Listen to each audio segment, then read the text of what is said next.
interferência. Pessoal da gravação aí, quando tiver tudo pronto, dá um ok aí.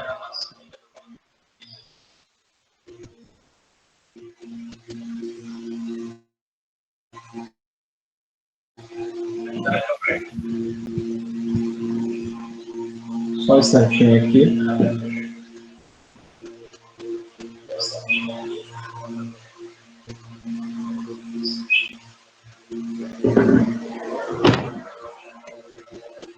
Gente, boa tarde para quem está em Rio Branco, boa noite para quem não está. Boa noite, doutor Érico. Boa noite, gente. É a nossa liga, LARRAM, que é uma liga de habilidades médicas e medicina da família e comunidade.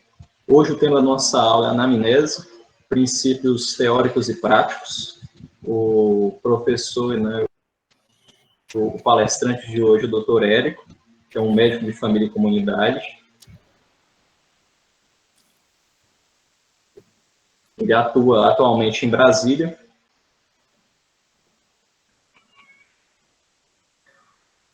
Eu gostaria de dar as boas-vindas para o doutor Érico, né? Olá, gente, tudo bom? Boa noite. E gostaria também que os música, tudólogo, né, doutor Érico? Tudólogo, gosta de tudo. E além de ser um médico de família, né, ele atuou por muito tempo na Uninorte como professor. Ele é egresso da UFAC, se não me engano, da turma 2005, por aí, né? 2005, 2010. Isso. Então, a aula é toda sua, doutor Érico. Só o senhor me pedir para passar o slide que eu vou passar aqui, viu? Com o maior prazer. Então, gente, tem uma boa aula. Em nome da Liga, que eu desejo uma ótima palestra, né? Sobre esse tema importante. E no final da aula terá um sorteio de um oxímetro, que a Laura, depois do término da aula do Dr. Érico, vai assumir essa parte do sorteio. Então, fiquem à vontade para fazer perguntas no chat para o doutor. Quando ele tiver um tempinho na apresentação, ele vai responder. A gente também, como ligante aqui da Liga, a gente vai tentar dar um suporte. E é isso, gente. Muito obrigado pela presença e vamos dar seguimento. Mais uma aula da LARRAM. Ok, gente, deixa eu me preparar aqui para começar. Ok. Primeiramente, queria começar agradecendo a oportunidade, né, de estar presente nesse projeto, numa das primeiras aulas da Liga de Habilidades Médicas e Medicina de Família e Comunidade. E também matar a saudade do pessoal de Rio Branco, né? É sempre bom. E vamos iniciar sobre esse tema. Esse tema já fazia parte do acervo enquanto professor na Uninorte, né? E também em várias discussões acadêmicas que participei durante a residência e a própria graduação. É um tema, né, que é o mais básico dos básicos temas da medicina, não é? Mas vale a pena frisar que se não é o mais importante, está no topo da lista, né? Então vamos começar com a apresentação, mais uma vez agradecendo a todos os presentes e desejando já uma boa caminhada para essa liga acadêmica. Sempre que precisar, estarei à disposição aqui para ajudá-las. Então, gente, o tema anamnese é muito teórico, tá? É um tema que você vai predominantemente ler para poder estudar e assimilá-lo. Porém, a maior parte da assimilação vai se dar com o tempo, com a prática, com as discussões, com a prática com os pacientes, né? Com o compartilhamento né, e escrutinação com os colegas, com os professores, com as correções, né? Então, acaba que esse subtítulo que vocês deram é muito interessante, porque é um tema teórico, porém a gente só vai conseguir assimilar ao longo da nossa carreira acadêmica, inclusive não só na graduação, né? ao término da graduação, estamos sujeitos a continuar aprendendo medicina e, por que não, aprimorar e aperfeiçoar a nossa semiologia, né, a nossa anamnese. A anamnese faz parte da semiologia, que é o exame clínico do paciente como um todo, que engloba tanto a anamnese quanto o exame físico, tá? Que não vai ser abordado nessa conversa, e a anamnese é a parte em onde você resgata o histórico do paciente, né? Todas as informações, a anamnese vem do grego, memória retrógrada, é tudo que o paciente consegue te passar de coisas que aconteceram com ele, né? De coisas que ele já viveu, qual foi a experiência que ele teve em relação ao motivo com o qual ele procurou esse atendimento, certo? Lembrando que para toda a semiologia que a gente vai fazer, que faz parte da consulta médica, né?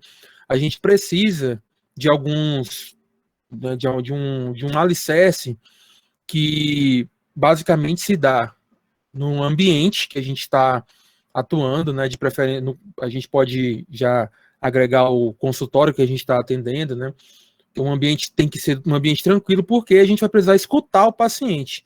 Não só por isso, porque a gente precisa com que esse paciente se sinta confortável, né, e com aptidão e também com a prerrogativa de poder fazer a abertura do que ele está sentindo, das coisas que ele procurou aquela consulta. Então, um ambiente tranquilo é uma das coisas mais importantes que nós precisamos fornecer para o paciente.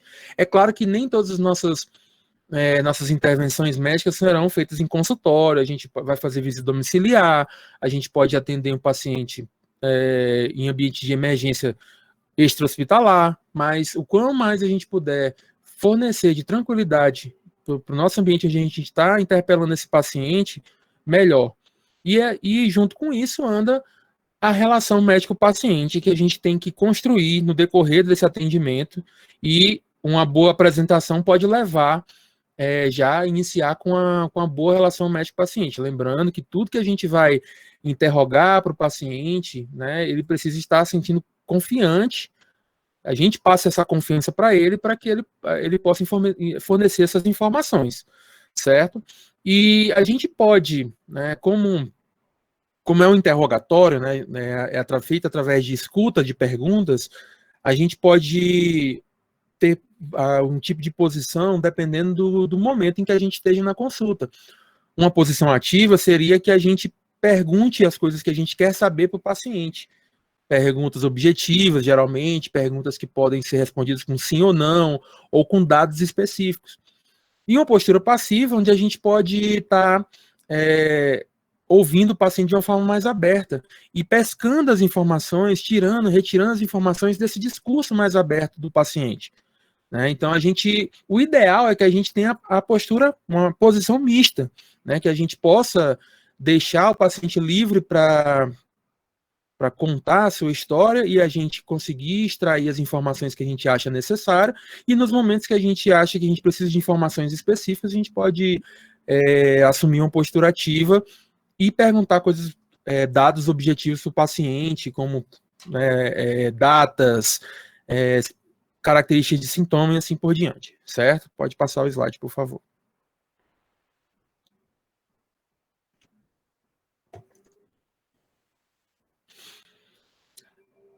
A anamnese, ela se divide, né, para fins estruturais e acadêmicos, né, e também para a organização mental, em tópicos, em porções, em partes, né? E a gente já conhece muito bem elas. O ideal é que a gente tenha sempre à mão, principalmente acadêmicos que estejam no início da sua vida acadêmica, roteiros para nos ajudar a elencar e enumerar todas essas partes da anamnese, para que a gente não deixe passar informações importantes, né? Então, os tópicos que a gente precisa adquirir na anamnese desse paciente é a identificação, a queixa principal e duração, história da doença atual, interrogatório sintomatológico, antecedentes pessoais e familiares, hábitos de vida e condições socioeconômicas e culturais. É importante salientar, assim, porque O acadêmico de medicina não é um papagaio repetidor de coisa, certo? O ideal é que seja um papagaio repetidor de coisa que saiba o que está fazendo. Então é importante entender o motivo, a importância de cada item desse, justamente para você poder elaborar o seu próprio roteiro e mais para frente na sua carreira, você já conseguir fazer isso naturalmente, porque você sabe a importância de cada item desse. E o que isso vai te ajudar na conduta, na elucidação diagnóstica daquele paciente. Pode passar o slide, por favor.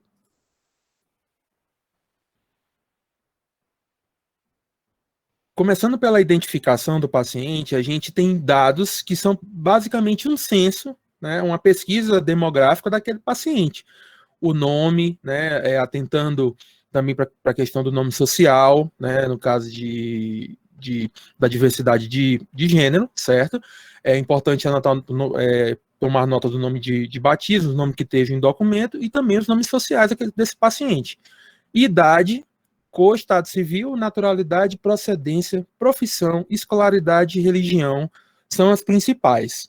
É importante você entender que cada item desse tem uma importância no que eu falei em relação a elucidações diagnósticas, a conduta, porque a gente sabe que existem doenças ou grupos de doença que acometem uma determinada faixa etária.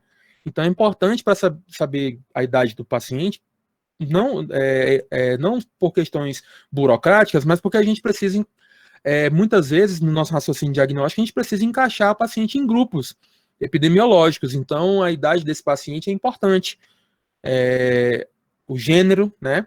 A cor desse paciente, estado civil, naturalidade, procedência, profissão, escolaridade e religião. A gente sabe que, por exemplo, determinadas profissões estão mais expostas a riscos, a doenças do que outros grupos de profissão. Então, é importante para a gente tomar nota, tomar conhecimento da profissão do paciente.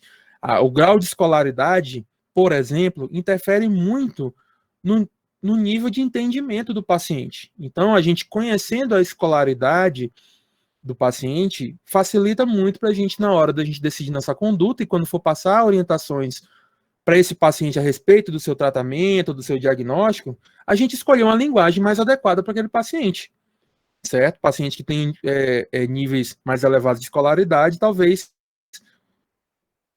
Tudo certo aí, gente? Saiu aqui o slide da... Alô, tá... Só um instante, professor.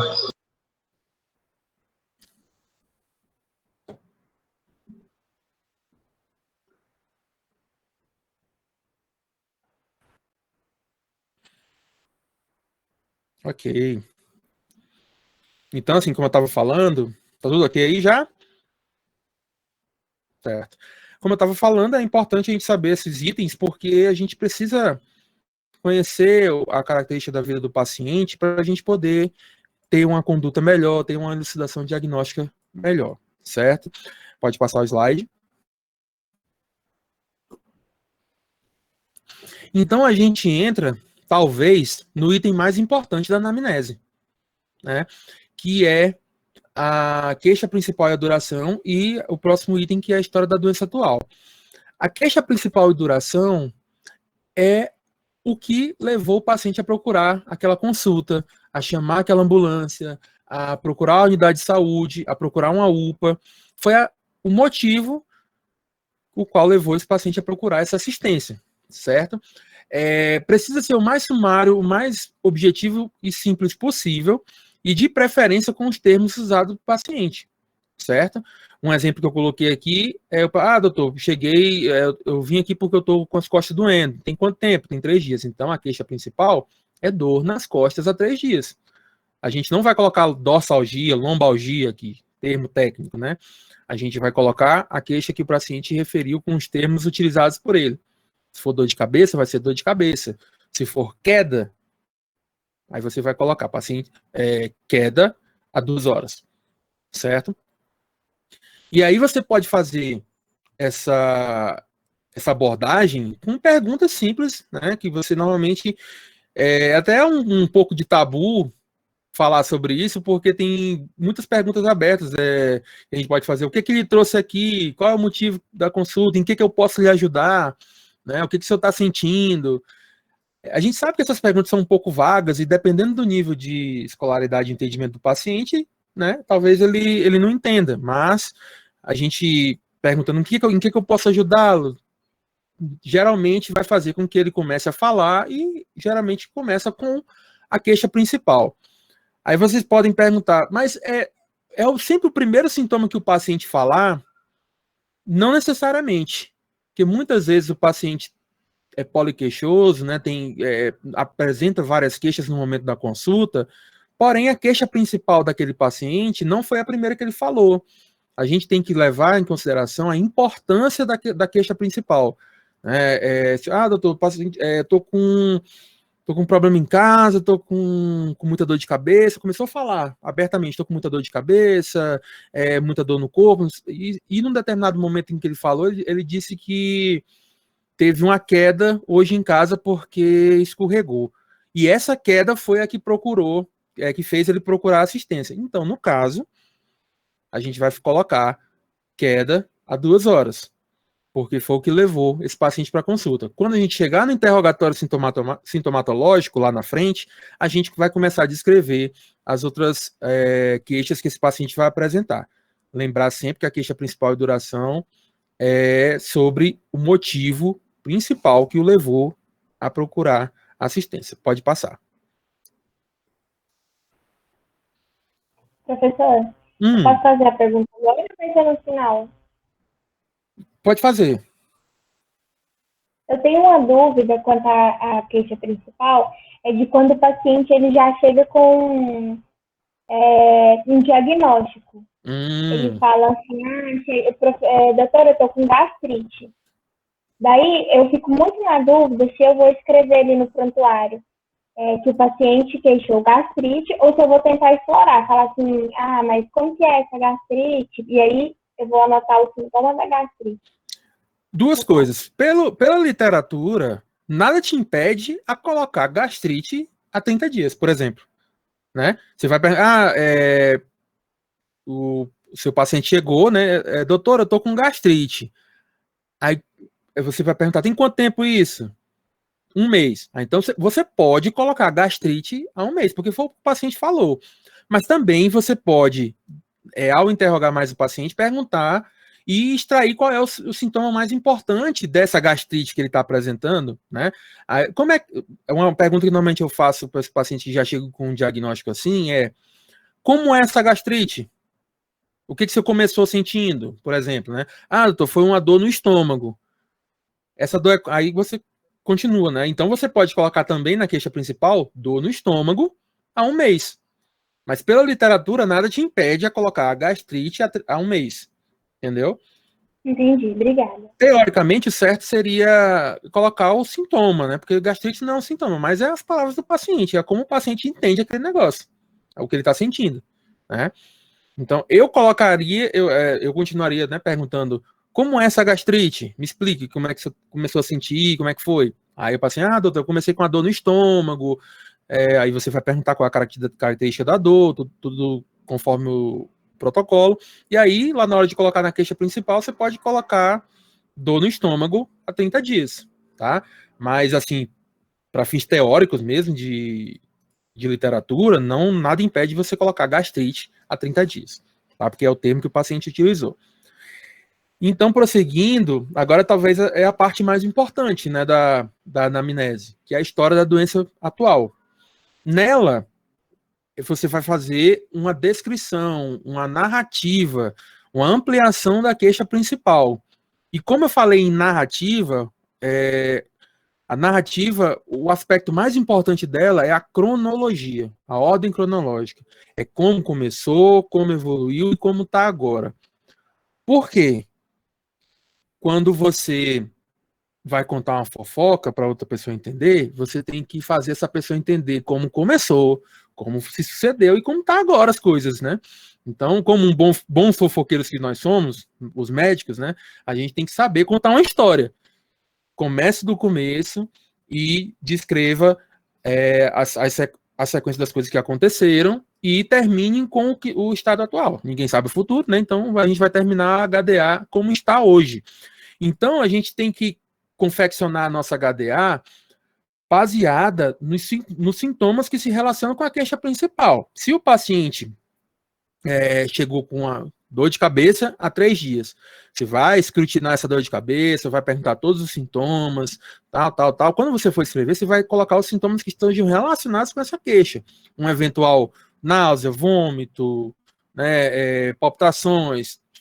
Se o paciente tem uma dor na perna há um ano, né, então provavelmente essa dor não tem nada a ver com o sintoma principal, que foi a dor de cabeça. Então você não vai colocar ela na HDA, você vai colocar ela no interrogatório sintomatológico, né? Então são essas 3 coisas. A gente vai descrever a narrativa da queixa principal de forma cronológica com os sintomas que se relacionam com a queixa principal. E outra coisa importantíssima é que aqui é termo técnico, terminologia médica. Então aqui é dicionário, aqui é as coisas que vocês estão aprendendo em semiologia e nos LPHs e tudo isso, porque aqui a gente tem que escrever a história para outro colega médico ou qualquer outro profissional de saúde que tenha o nível técnico para poder compreender essa história, e a gente tem que falar a mesma coisa, para que eu, quando escrever aqui, o médico que for pegar esse paciente, pegar o prontuário desse paciente, entender o que eu estou falando, né? Porque eu sou acriano, e quando a gente vai contar uma história, a gente tem as nossas gírias, nossos termos, né? Então eu não vou colocar que o paciente teve um passamento, uma pilora, né? Qualquer termo desse que a gente está acostumado a colocar. A gente tem que colocar os termos em terminologia médica oficial, certo? Até porque o pessoal do Sul, do Sudeste e do Nordeste tem que se entender. Então, e se for traduzir para outra língua, for publicar numa revista, num artigo, desse tipo de coisa, tem que escrever com os mesmos termos. É isso, ninguém vai colocar com o termo que o paciente está falando nessa hora, né? Se o paciente falou que está com curuba, você vai falar que na queixa principal que o paciente está com curuba há 3 meses. Mas lá na HDA você tem que colocar, né, os termos técnicos da curuba, certo? Pode passar.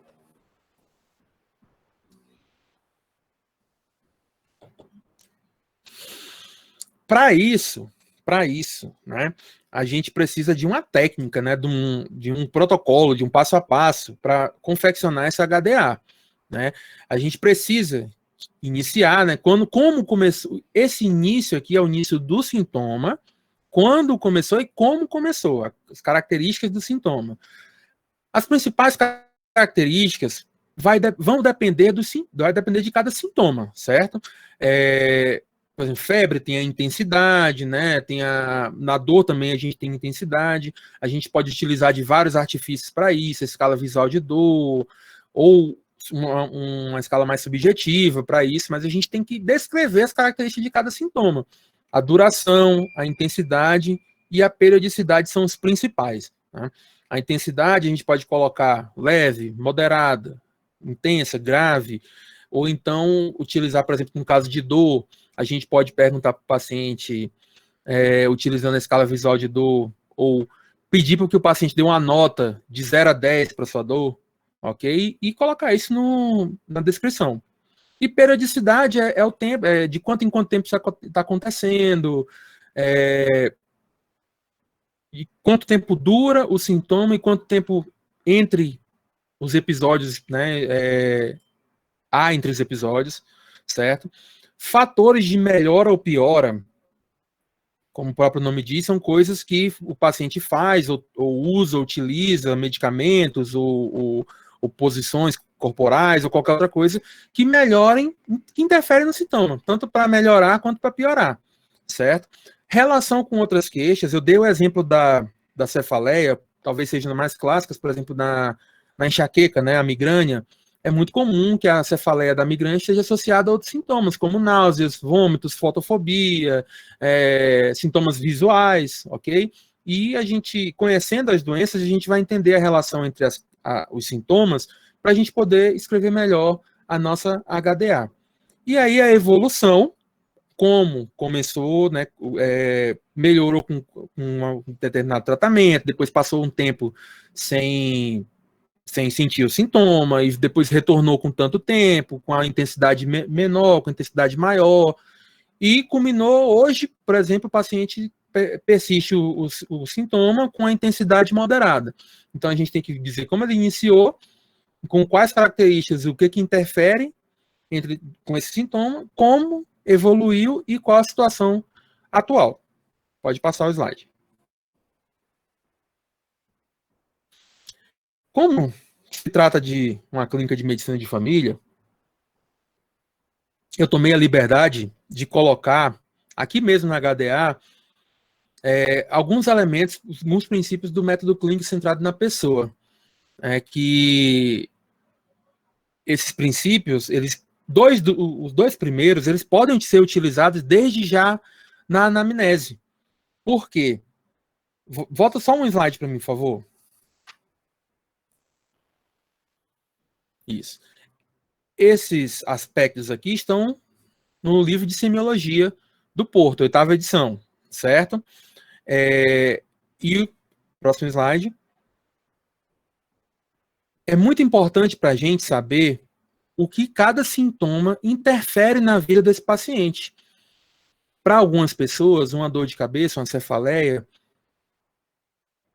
não interfere na vida. A pessoa trabalha com cefaleia, a pessoa pega trânsito com cefaleia, a pessoa estuda com cefaleia, e ela consegue, né? Apesar de ser um sintoma que ela está se queixando, que está, né, incomodando esse paciente, ele consegue seguir a vida dele normal. Porém, em alguns casos, a cefaleia estou dando o exemplo de cefaleia, porque foi o primeiro que veio na minha mente, mas tem outros exemplos também.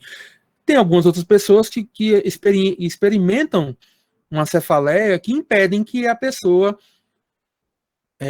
vá trabalhar, que a pessoa estude, que a pessoa faça com que a pessoa se reclua no quarto, né? Então, é muito importante para a gente explorar a experiência que aquele sintoma, aquela queixa, o que o paciente está experimentando.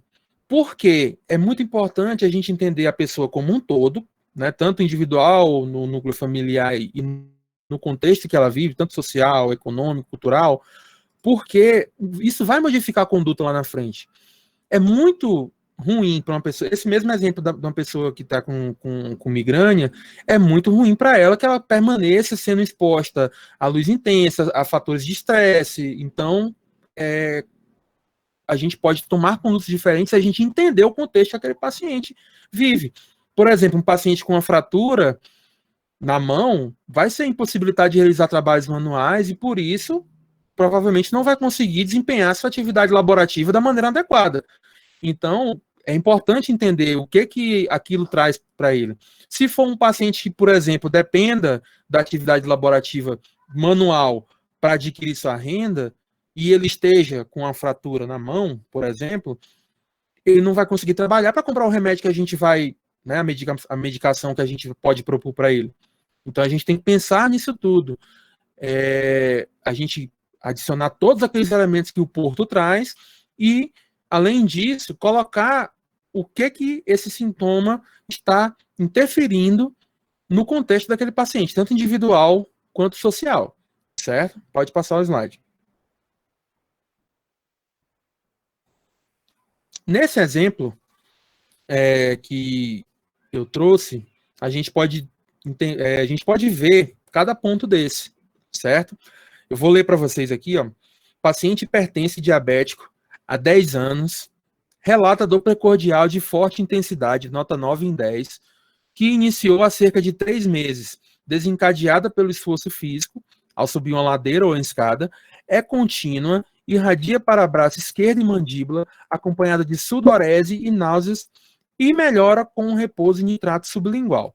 Nas últimas 2 semanas, também vem tendo dispneia progressiva, que era aos grandes esforços e agora já ocorre aos médios esforços.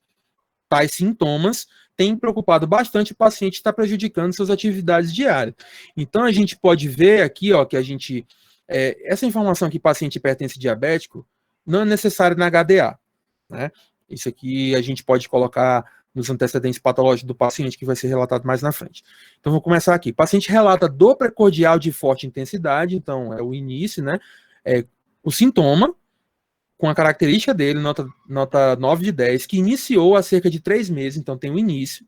Aí, desencadeada pelo esforço físico contínuo, irradia para o braço esquerdo e mandíbula, acompanhada de sudorese, náuseas e melhora com repouso de intrato sublingual. Ou seja, aqui eu já falei sobre início, características dos sintomas, né, a duração, intensidade, periodicidade, irradiação, fatores de melhora ou piora e relação com outras queixas, certo? E agora aqui, ó, nas últimas 2 semanas também vem tendo dispneia progressiva, que era os grandes esforços, e agora já ocorre os médios esforços. Evolução, certo? Ele evoluiu desse jeito. Evoluiu e agora já ocorre os médios esforços.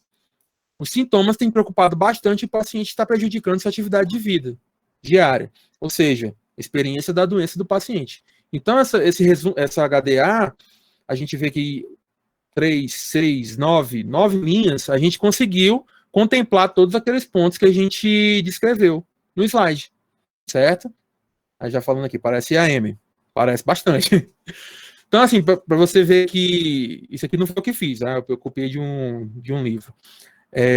Mas é um texto que é sucinto e que consegue descrever os sintomas que a queixa de uma forma correta, certo? Pode passar o slide.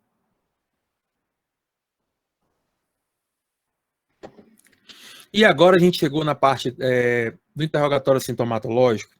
Gente, não só a HDA precisa ser contemplada na anamnese. A gente precisa fazer, se o paciente tiver sintomas em outra localidade que não estejam relacionados com a queixa principal, eles precisam ser descritos, certo? E da mesma forma, com início, característica, fator de melhora, piora, relação com outras queixas, evolução e situação atual. E a gente vai fazer isso com cada sistema, cada aparelho do corpo. Os sintomas gerais, como febre, náusea, vômito, perda de peso, né?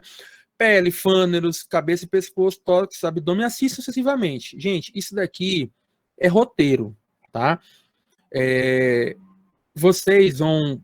O livro-texto, que é o Porto, traz um roteiro para todos esses sintomas de cada segmento do corpo que vocês estão vendo aqui, certo?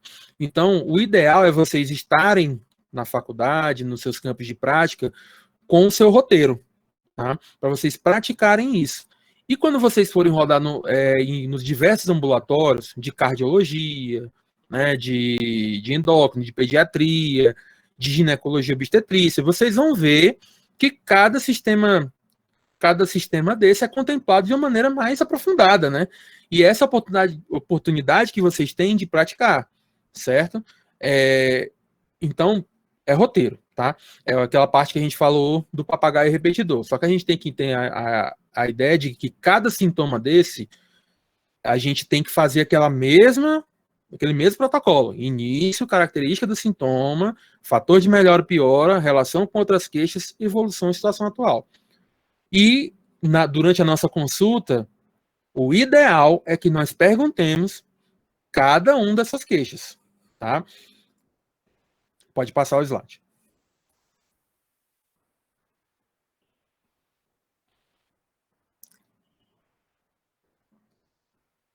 Ok. E aí agora a gente vai chegando, né, na parte mais já finalizando, que são os antecedentes, ok?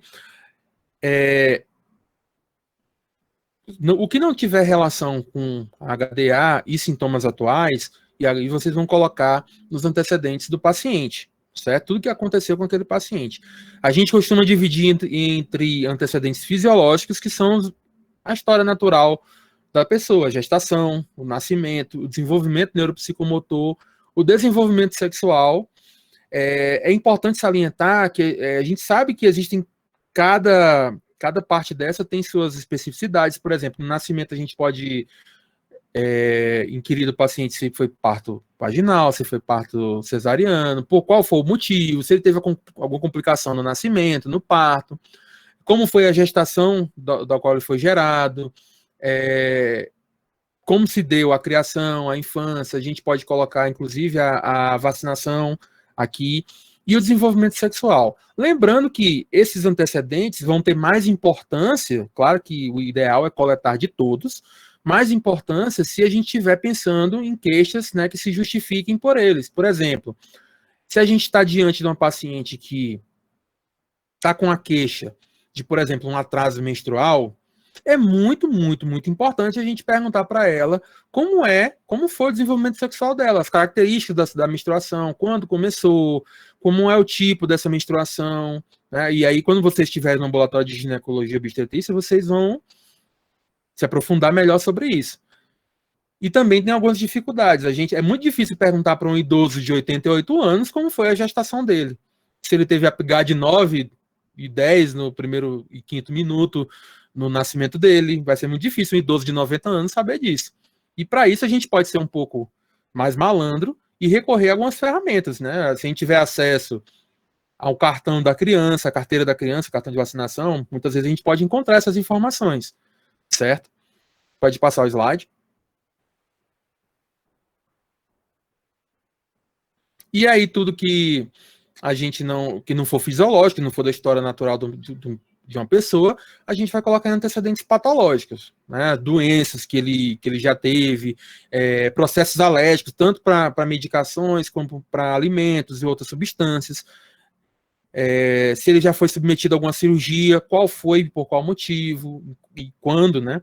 Hemotransfusões, traumas e o uso de medicações. Geralmente, se a gente tem aquele mesmo paciente que eu dei o exemplo do caso, ele é hipertenso e diabético. Então, seria muito bom nessa hora aqui fazer um inventário medicamentoso desse paciente. Né? O paciente toma losartana, 50 mg de 12 em 12 horas, hidroclorotiazida, e assim sucessivamente. É importante saber disso, saber as medicações que ele está em uso, porque pode interferir na nossa conduta, podem justificar algumas queixas através de efeitos colaterais e assim sucessivamente. Então, é muito importante saber quais medicações que o paciente está em uso atualmente, principalmente se ele tiver alguma doença crônica. Viagens recentes, né, a gente sabe que existem localidades do mundo que são mais suscetíveis a doenças endêmicas, principalmente aqui na área das doenças infecto-contagiosas, né? Então, é muito importante saber se o paciente teve algum deslocamento recente, né? A gente está passando pela pandemia agora. Eu lembro que lá no começo da pandemia, há um ano atrás, a gente se preocupava muito, né? Se o paciente, você viajou. Hoje a gente, né, não tem mais, a gente não dá mais tanta atenção para isso, porque a transmissão já está endêmica, né, no Brasil. Mas há um ano atrás, quando a gente começou os atendimentos por Covid, a gente perguntava para o paciente, toda vez, se o senhor viajou, se o senhor teve contato com alguma pessoa que viajou nos últimos 14 dias. Então, essa é a importância, ok? Já podemos passar.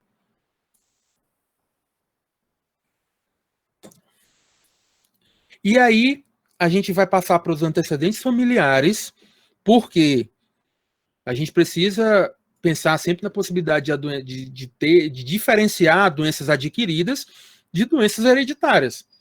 E para isso a gente precisa saber histórico de doenças de parentes, principalmente os parentes de primeiro grau. Não só de doenças, por exemplo, gestação gemelar, a gente sabe que ocorre mais em famílias que já tiveram na sua árvore gestações gemelares. Então, é importante saber disso. Uma ferramenta que é excepcional para a gente identificar e coletar esse histórico e organizar esse histórico é o genograma, né, que já é um assunto à parte, e é muito importante a gente pensar num macro ambiente e organizar nossas ideias para a gente poder identificar possíveis padrões e cargas de doenças hereditárias. E é importante identificar a idade que ocorreram esses eventos. Vou dar um exemplo para vocês. Pacientes com suspeita, né, clínica de câncer de cólon, de intestino. É muito importante saber se os pais ou outros parentes de primeiro grau também foram acometidos da mesma doença e qual idade que foi diagnosticado, porque vai mudar lá no protocolo de investigação a idade mínima desses pacientes. Né? A gente sabe que doença do colo do intestino, ela começa a ser rastreada a partir de 50 anos de idade, para todo mundo. Porém, se o paciente teve algum parente de primeiro grau com esse diagnóstico, essa idade vai diminuir para 10 anos antes da do parente. Ou seja, se meu pai foi descoberto, foi identificado, diagnosticado câncer de colo com 45 anos, então a partir dos 35 eu tenho que fazer o rastreio também.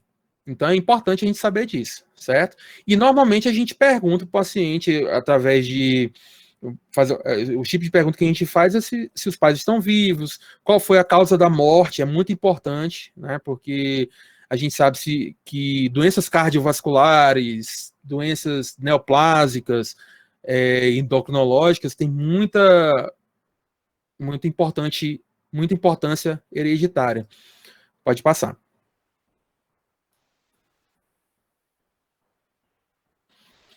E aí, a gente passa para os hábitos de vida, né? A alimentação, ocupação atual e ocupações anteriores, atividades físicas, os hábitos cotidianos, né? Trajeto que a pessoa faz no dia a dia, a presença ou não social dessa pessoa, atividades comunitárias que ela participa, participação em igrejas, festas, hábitos sociais desse paciente, o uso de bebidas alcoólicas e drogas, listas, né, e ilícitas, e tabagismo. A gente precisa entender a importância disso, porque isso aqui, a alimentação, tudo isso, os hábitos de vida interferem tanto na nossa elucidação diagnóstica, o sedentarismo, por exemplo, é fator de risco para vários problemas de saúde, hipertensão, diabetes, né, obesidade e outros problemas. Então, se a gente descrever, conseguir identificar que o paciente é sedentário, vai ser importante tanto para a gente elucidar o diagnóstico, tanto para a nossa conduta, modificar esse hábito. Então, a gente pode já orientar o paciente a realização de atividades físicas, mudança de estilo de vida, hábitos alimentares, se a gente souber como já estava antes, né? E o uso de bebidas alcoólicas, drogas e o tabagismo, por exemplo, são fatores de risco para inúmeras comorbidades, né? Então a gente tem que saber, e inclusive no tabagismo a gente tem até interessante ver a carga tabágica desse paciente, né? O quanto ele fuma e há quanto tempo esse paciente fuma, certo? Pode passar o slide.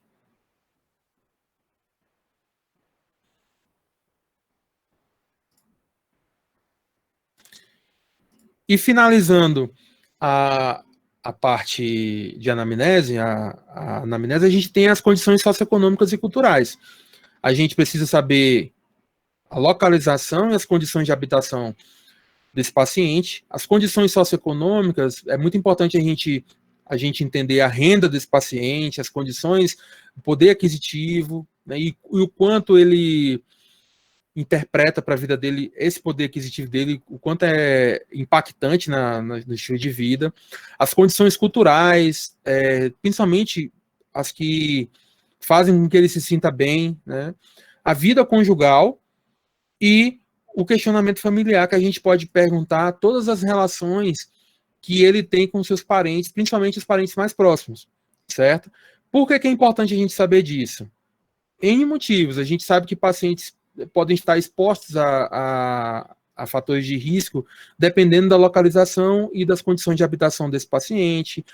Sabendo as condições socioeconômicas dele, a gente pode modificar, como eu disse lá atrás, num tratamento, né? Se eu sei que o paciente tem uma renda baixa, talvez não seja muito interessante prescrever para ele medicações que sejam onerosas para ele, que sejam caras, que ele tem dificuldade de conseguir, certo? E muitas vezes a gente precisa até intervir socialmente, né, através da equipe multidisciplinar, com assistente social, para a gente poder conseguir propostas terapêuticas para esse paciente alternativas que não vão impactar tanto nas condições econômicas desse paciente, certo? Pode passar o slide. E finalizando, assim, a gente não esquecer, né, a gente precisa, desde acadêmica, a gente sempre incentivado a elaborar o nosso próprio roteiro de anamnese. Se você tiver dificuldade, você pode pegar o roteiro que está no livro, texto, no Porto. Se não me engano, ele também tem um roteirozinho já para você preencher no final. Ande com isso nos seus campos de prática, lá na unidade de saúde que você está rodando, no hospital, quando você for passar a visita de um paciente, ande com esse roteiro. Isso não é vergonha, pelo amor de Deus, isso é prática, tá? Porque com a prática você vai assimilar mais, você vai entender o que você está fazendo, qual a importância de tudo que você está perguntando para o paciente. E se puder, compartilhe essas informações, ok? Se você compartilhar, aí já respeitando a privacidade do paciente, se você compartilhar a anamnese que você fez com seu colega, com seu professor, ele vai poder ter seus comentários para poder aprimorar essa sua anamnese. Lembrar sempre de usar a terminologia médica, a não ser na queixa principal, certo? E, se possível, principalmente para os acadêmicos dos primeiros períodos, andar com dicionários, né, de terminologia médica no celular ou então impressos, né? E, acima de tudo, a gente sabe que a anamnese faz parte da consulta, né? É uma ferramenta que a gente tem. E para ela ser bem feita, a gente precisa ter uma boa relação médico-paciente. O paciente só vai se abrir, só vai falar as informações que a gente precisa, se ele sentir confiança nas coisas que a gente está perguntando, certo? Se a gente tiver a confiança, passar a confiança necessária para que esse paciente possa falar da vida íntima dele, das coisas que ele normalmente não falaria para outras pessoas, e que ele se sinta confiante de passar essas informações para você. Isso é uma responsabilidade, né? Então, a gente tem que construir essa boa relação médico-paciente, certo? E aí, no próximo slide, pode passar, tem a bibliografia básica, para quem quer estudar semiologia, que é o Tratado de Semiologia Médica do Porto, famosíssimo, né? Já está na sua 8ª edição. Eu acho que quando eu estudei, estava na 4ª ou 5ª, mas ele já está na sua 8ª edição, lançou ano retrasado. E eu coloquei também o Tratado de Medicina de Família e Comunidade, certo? Como se trata de uma liga de medicina de família e comunidade, ele traz muitas nuances que a gente precisa entender na nossa prática da nossa especialidade, ok? Principalmente na abordagem do paciente como um todo, na medicina centrada na pessoa, certo? Sim, João, esse roteiro é muito bom também. Ok, gente, então se alguém tiver alguma pergunta, algum compartilhamento, estou à disposição aí, agradeço mais uma vez a oportunidade, certo? Gente, então, quem gostaria de fazer alguma pergunta, fique à vontade, tanto pelo chat, quanto pode ligar o áudio também.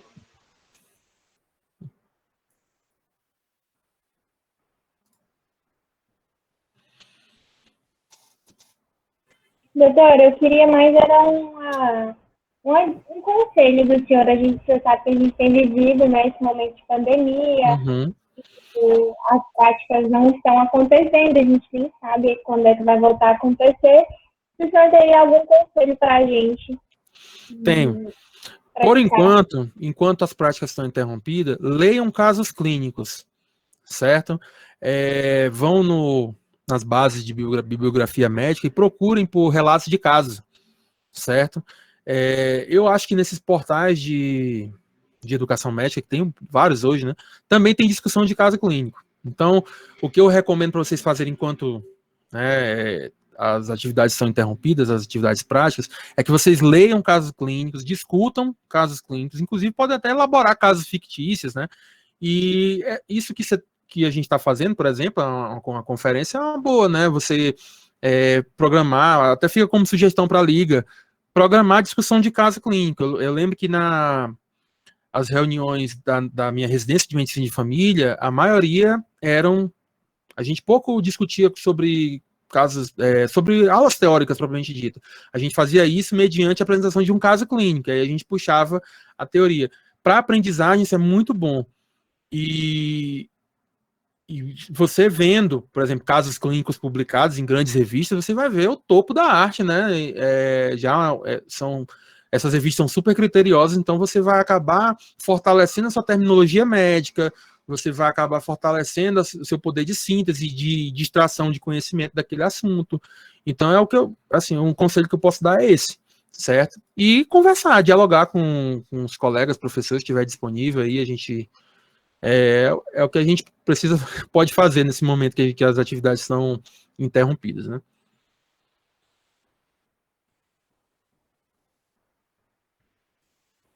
Certo, obrigada. As ordens.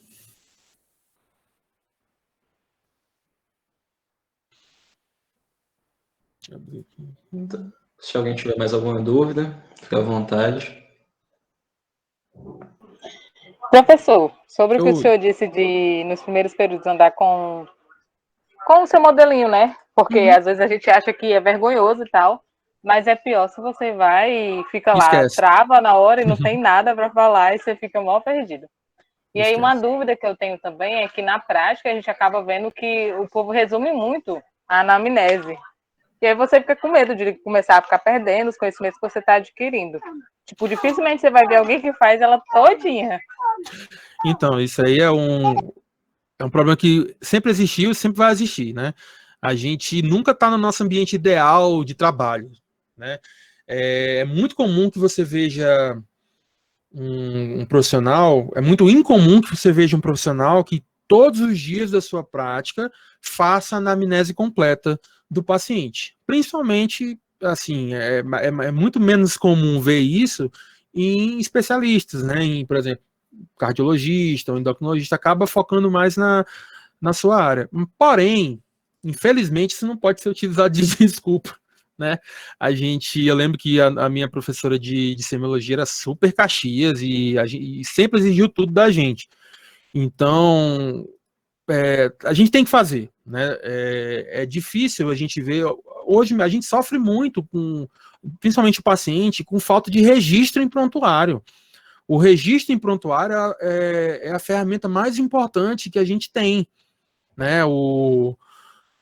Tudo que você faz, pergunta, propõe, condutas, medicamentos que você propõe para o paciente, se não estiver escrito no prontuário, é a mesma coisa que você não fez nada, né? É o registro que a gente tem, inclusive para finalidade legal. Tá? Eu estou falando aqui não só para o nosso dia a dia técnico, mas também para finalidade legal. Se você prescreveu uma medicação que salvou a vida do paciente, mas porventura não escreveu no prontuário e chegou lá na frente, você está sob júdice e você não tiver como comprovar que passou aquela medicação, então você não fez, certo? Então a gente não. O ideal seria que todo mundo fizesse toda hora semiologia. Só que a gente trabalha em condições muitas vezes que requerem mais produtividade do que qualidade de serviço, então a gente acaba tendo que resumir muita coisa. E eu falo também não só falta de vontade, mas, por exemplo, emergências médicas. É muito difícil você chegar numa sala de trauma, de um pronto-socorro, e requerer que o médico faça uma anamnese completa em 40 minutos a 1 hora com um paciente que está em iminência de ter uma parada cardíaca, né? Então, também tem que ter um pouquinho de bom senso.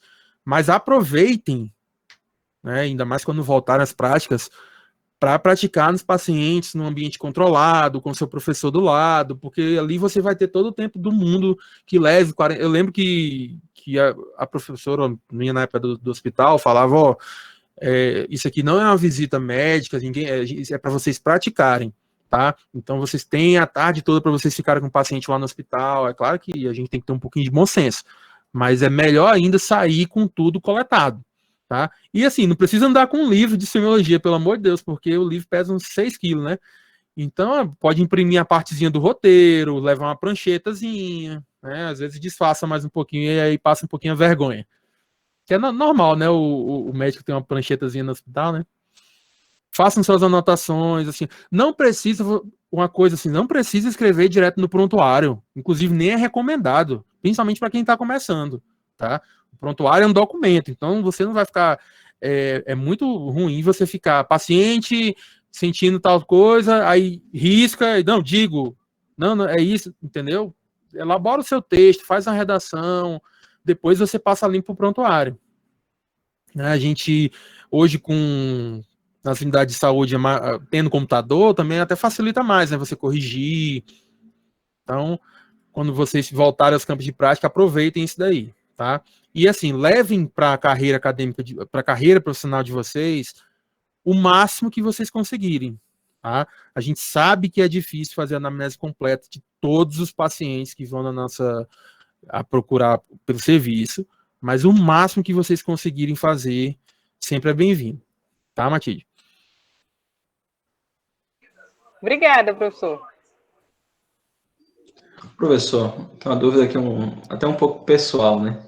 Em relação aos atendimentos das UPAs, né?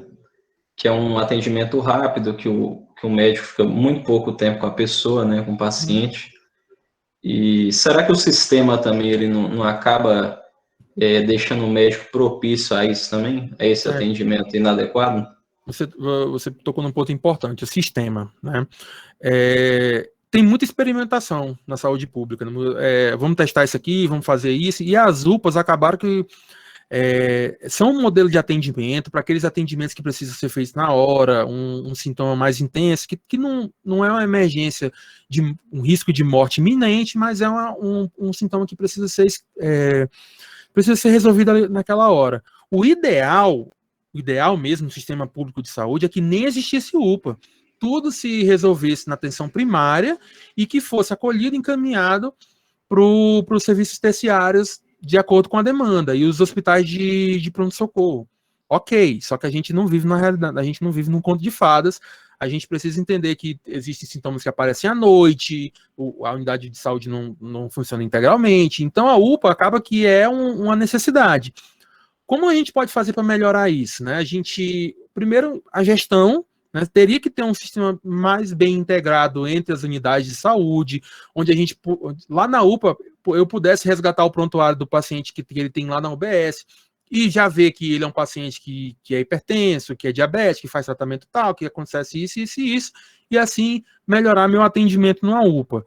Existe um tipo de notação médica que é de prontuário, que é o SOAP, que é um pouco diferente da anamnese que a gente está acostumado a fazer, de livro, né? O SOAP é uma forma de escrever no prontuário que se divide entre aspectos subjetivos, objetivos, avaliação e plano. Então, a gente pode condensar as informações que a gente pegaria numa anamnese completa, dessa que a gente conversou, e dividir nesses 4 aspectos. A gente chama isso de prontuário orientado por problema. E é até melhor utilizar eles numa UPA, né? Que o paciente veio com um problema específico, a gente faz orientado ao problema. Então, os aspectos subjetivos seriam as queixas, né? O objetivo seria basicamente o exame físico e os exames complementares que a gente poderia vir a solicitar. A avaliação seriam os diagnósticos sindrômicos, diagnósticos etiológicos e outras coisas que a gente pudesse identificar, e o plano seria a conduta, né? Então, é uma forma mais sucinta de você fazer uma anotação de prontuário de forma a contemplar o problema que aquele paciente está apresentando. É utilizada hoje na atenção primária, mesmo assim, a gente, para fins acadêmicos, a gente evita, a gente usa lá os 4 campos, mas a gente, por exemplo, quando eu estava em Rio Branco e era preceptor, eu pedia para quem estava me acompanhando fazer de acordo com a anamnese do Porto, e aí dividiria lá entre os 4 pontos. Mas numa UPA seria ótimo, certo? Só que aí, como você falou, a UPA é um atendimento mais rápido, a demanda é muito maior, então fica muito difícil você fazer isso. Então você pode utilizar dessa ferramenta, que é o prontuário orientado para o problema, e fazer essa anotação. Lembrando sempre, é claro que a gente não vai fazer a semiologia de todos os aparelhos, muitas vezes numa UPA, muitas vezes a gente tem a fila de 50 pessoas esperando cada médico, então, mas é fundamental que você, pelo menos, inquira o paciente, pergunte ao paciente pelo menos sobre os sintomas para compor a sua HDA direitinho, certo? E agora, uma coisa assim importante para responder a tua pergunta. Por mais que a gente tenha demanda, por mais que essa demanda nunca vai acabar, a gente sabe que numa UPA tem muita fila, Porém, a gente precisa fazer o nosso papel. Se você precisar demorar com o paciente mais do que normalmente você demoraria na média, você está respaldado para isso. Você está dando assistência de qualidade, né? É claro que se a gente fizer a nossa parte para conseguir melhorar essa assistência, ótimo. Mas enquanto você está com um paciente que realmente precisa daquela assistência, você deve gastar o tempo que você achar necessário. Ter tempo estipulado, cronometrado para uma consulta é um absurdo, né? Isso fere os princípios do SUS. O princípio fundamental da equidade, a gente precisa dar para cada paciente aquilo que ele precisa. Então, se o paciente precisa... Eu tenho um paciente que por exemplo, um paciente é mais tranquilo, que eu já conheço, que normalmente vem para apresentar exames, ou não faz receita, eu normalmente não vou passar muito tempo com aquele paciente. Porém, é um paciente novo, com muita queixa, que eu não conheço, que a gente vai precisar fazer uma anamnese bem feita. Com aquele paciente, eu vou gastar o tempo que eu achar necessário. Infelizmente, gestão nenhuma tem a autonomia de pedir com que você corra com o seu atendimento. E, pelo amor de Deus, acadêmico, principalmente, tem que gastar o tempo que for necessário mesmo. O preceptor está lá para resolver os pepinos, mas você está lá para aprender. Então, aí assim, você consegue adaptar suas realidades. A gente não vive no conto de fada. Então, o máximo que você conseguir fazer, lembrando que você, quando surgir um paciente que precise daquela atenção, você vai conseguir dar. E você tem que dar. Porque no final das contas, o que vai importar é o que está escrito no prontuário, o que vai importar é o que está no seu carimbo. Certo? Eu já passei por algumas situações e sei de colegas que passaram, assim, graças a Deus, passei por muito poucas situações conflitantes nesses 10 anos que eu trabalho, 10, 11 anos que eu trabalho. Mas eu já vi colegas passarem por situações muito conflitantes em relação a isso, e no final das contas o que fica é o que está escrito no prontuário, é o seu carimbo, é a sua defesa. Então, gestão nenhuma é muito difícil, no final das contas, uma gestão te acolher se você errar, certo? Mas se você estiver fazendo o certo, por mais que a gestão sempre queira produtividade, se você estiver dando qualidade para o seu atendimento, se estiver correto na sua conduta, não adianta. Gestão nenhuma tem como te impedir de fazer seu trabalho de maneira certa. Ok? Acho que é isso, mais ou menos. Então, se não tiver mais nenhuma pergunta, eu gostaria de agradecer ao Dr. Érico pela participação. Gostaria também de pedir, né, se em um momento futuro a gente precisar também requisitar o senhor novamente, o senhor estaria à disposição? Estou à disposição, a gente só precisa sempre estar conversando. Gente, na próxima eu vou marcar uma live, que o Dr. Érico canta também. Depois vocês sigam ele lá no Instagram. A última música que eu vi foi... Eu esqueci como é que é o nome, é a música do Skank. O cara é bom, rapaz, o cara... Brincando, né? Isso lembra, sabe o quê? As atividades que a gente tinha no postinho. Opa! No postinho do forró dos idosos, era muito legal. Saudade. O doutor era membro do Discordante? Então... Era, sim. Não sou porque eu estou em Brasília agora, né? Caraca, doutor, tava te reconhecendo. Boa noite. Abel, tudo bom, tranquilo. Ótimo trabalho. Saudade, muita saudade dessa época. Maldito desse vírus, né? Então, doutor, muito obrigado pela sua participação. Gostaria de externar aqui toda a nossa gratidão em nome da Liga Larran, eu como vice-presidente, né? E gostaria de deixar a porta sempre aberta para o senhor, para participar, para dar opiniões, como o senhor deu um feedback hoje para a gente. A gente está aprendendo, né? A gente não sabe de tudo, está começando agora. E agradeço pelo feedback. Eu que agradeço a melhorar em cima disso, né? Eu que